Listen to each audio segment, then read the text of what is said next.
جو اللہ تعالیٰ کے علاوہ ایکسپیکٹ کرتے ہیں کہ ہماری مدد دنیا کے اندر بھی اور آخرت کے اندر بھی دوسری شخصیات کریں گے، جیسے آپ نے رائٹلی پوائنٹ آؤٹ کیا کہ قیامت کے دن ایک بہت بڑا طبقہ بلیو کرتا ہے کہ غوث اعظم کے مرید جو ہے ان کو جنت میں بھیجا جائے گا، یعنی اللہ تعالیٰ بخشیں گے، یعنی بخشیں گے ایک علیحدہ بات ہے، غوث اعظم بچا لیں گے آپ کو آ کے۔ اس طرح دنیا کے اندر بھی اگر میں یہ تصور کرتا ہوں کہ اللہ تعالیٰ تو بہت سپیریئر ہے، وہ میری بات سن نہیں رہے، غوث اعظم جو ہیں وہ میری بات اللہ سے منوا کے میرا کام کروا دیتے ہیں، تو مجھے حسن بھائی یہ بتائیں کہ پھر میری جو محبت ہے، میری لائلٹی جو ہے، ایک تو دیکھیں نا قرآن اس کے خلاف بول رہا ہے، اس کو ذرا ہم سائڈ پہ کر دیتے ہیں۔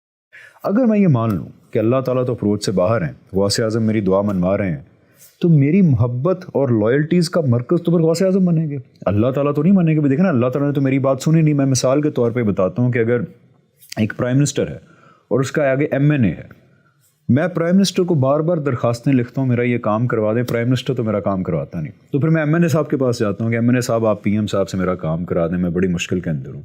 وہ ایم این اے جب پی ایم سے میرا کام کرائے گا تو میری محبت کس کی طرف ہوگی؟ ایم این اے صاحب کی طرف ہوگی، پی ایم نے تو میری بات نہیں سنی۔ تو پھر وہ جو بنیادی مقصد تھا دین کا کہ ہمارا اللہ تعالیٰ کے ساتھ رشتہ بنانا تھا، وہ تو بات فیل ہو گئی۔ قیامت کے دن این ممکن نہیں ہے کہ آپ کو اللہ تعالیٰ پہچاننے سے انکار کر دیں گے کہ آپ کا میرے سے رشتہ تو ڈیولپ ہی نہیں ہوا، آپ کا تو باقیوں کے ساتھ رشتہ ڈیولپ ہوا تھا۔ بالکل ایسے ہی ہے، بالکل ایسے ہی ہے۔ دیکھیے قیامت کے دن اللہ تعالیٰ نے بعض مستقبل کے جو مکالمے ہیں ان کو نقل کیا ہے اور کہا ہے کہ ان لوگوں کے جو دعوے تھے دنیا میں کہ فلاں ہمارا شفیع ہے، فلاں ہمارا حامی ہے، فلاں ہمارا ناصر ہے، ان سب کو میں کہوں گا کہ لاؤ اپنی ان شفاعت کرنے والوں کے بارے میں جن کے بارے میں تم دنیا میں دعوے کرتے تھے، ان کو لاؤ۔ تو آگے سے یہ کہیں گے اے کاش اگر ہم سنتے ہوتے اور غور کرتے ہوتے تو آج اس جہنم کی آگ کا مزہ نہ چکھ رہے ہوتے۔ دیکھیے یہ جو تصور لوگوں نے قائم کیا نا کہ اللہ تعالیٰ تک پہنچنے کے لیے ہمیں کسی وسیلے کی ضرورت ہے، اور وہ نیک لوگ، بزرگ لوگ، برگزیدہ لوگ جن لوگوں نے اپنی زندگی اللہ کے راستے میں کھپا دی ہیں، تو ظاہری بات ہے اللہ تعالیٰ سے جب ان کا مکالمہ ہوگا تو وہ پہنچے ہوئے ہیں، پیغام جلدی پہنچ جائے گا۔ یہ پورا کا پورا جو کانسیپٹ ہے، ذرا 2 منٹ کے لیے رک کے اس کو ڈائسیکٹ کرتے ہیں۔ ایک پرائم منسٹر دنیا میں موجود ہے، پرائم منسٹر نے کچھ قاعدے اور ضابطے بنا دیے ہیں کہ بھئی میں اپنے معاملات کو اس طریقے سے لے کے چلوں گا، ایک دستور ہے، ایک آئین ہے۔ یہ دین کے باب میں جس کو ہم خدا یا پرائم منسٹر قرار دے رہے ہیں مثال میں، وہ معاملے کیسے کرتا ہے اور وہ کیا چاہتا ہے مجھ سے کہ میں کب اس کے پاس جاؤں، سفارشیں کروں، بات پہنچاؤں اور کن معاملات میں کروں، یہ سب کچھ اس نے اپنے دستور میں لکھ دیا ہے۔ اس کے دستور کا نام ہے قرآن مجید۔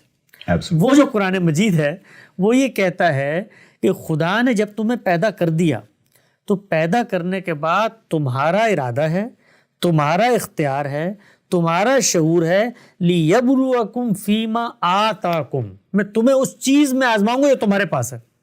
اچھا، جو کچھ میرے پاس تھا اس کے بعد اس نے کہا کہ میں کون ہوں، مجھ سے کیا تمہارے تقاضے پیدا ہوتے ہیں، یہ سب میں نے اپنی کتاب میں بتا دیے۔ میری ذات کا شعور تم حاصل ہی نہیں کر سکتے۔ لَيْسَ كَمِثْلِهِ شَيْءٌ، ہمیشہ انسان مثالوں سے چیزوں کو سمجھتا ہے۔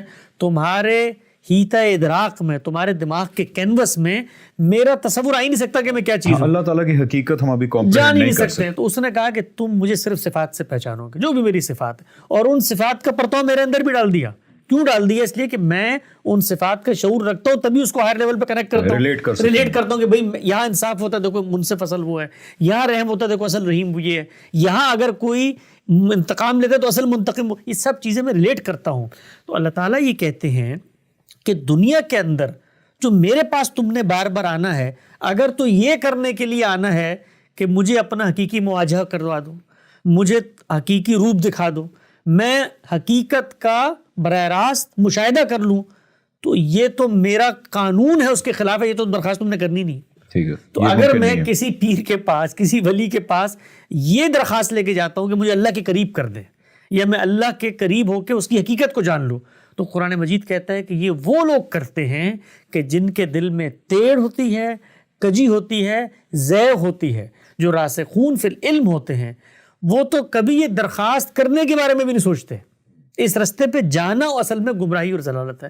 یہ ہو گئی پہلی بات۔ دوسری بات یہ ہے، یعنی کہ میں اگر صحیح سمجھ پایا ہوں تو جی آپ یہ جو پیروں کے پاس جاتے ہیں، مجھے فرشتے دکھا دیں، اللہ کی حقیقت بتا دیں، مجھے روح کی حقیقت بتا دیں، مجھے اس عالم الغیب کی حقیقت ابھی سے بتا دیں، دکھا دیں، قرآن میں آتا ہے کہ یہ جو لوگ کرتے ہیں یہ ان کے دل میں ٹیڑھ ہے اور یہ غلط رویہ ہے, یہ دنیا کے اندر نہیں کرنا چاہیے. یہ ہو ہی نہیں سکتا. جس شخص نے یہ رویہ اپنایا اللہ تعالیٰ کہتے ہیں کہ پھر شیطان اس کو بہکانا شروع کر دیتا ہے. اب دیکھیے قرآن مجید کے اس اندر لیے ایسے لوگوں کو سوری ایکسپیرینسز پر ہونا شروع ہو جاتے ہیں. وہ پھر جو شخصیات جو فوت ہو گئی ہیں ان کی روحیں دیکھنا شروع ہو جاتے ہیں, فرشتوں کے نظارے ہونا شروع ہو جاتے ہیں, ان کو پھر اللہ تعالیٰ بھی نظر آنا شروع ہو جاتے ہیں ایسے لوگوں. بالکل. آپ دیکھیے قرآن مجید میں جس وقت پیغمبر صلی اللہ علیہ وسلم کے اوپر کفار نے, مشرکین مکہ نے بہتان ترازی کی, الزامات لگائے کہ یہ تو کاہن ہیں, ان کے پاس کوئی ایک جن ہے, ان کے پاس کوئی ایسا جادو ہے, سحر ہے جس کے ذریعے سے یہ باتیں لے کر اچک کر آ جاتے ہیں.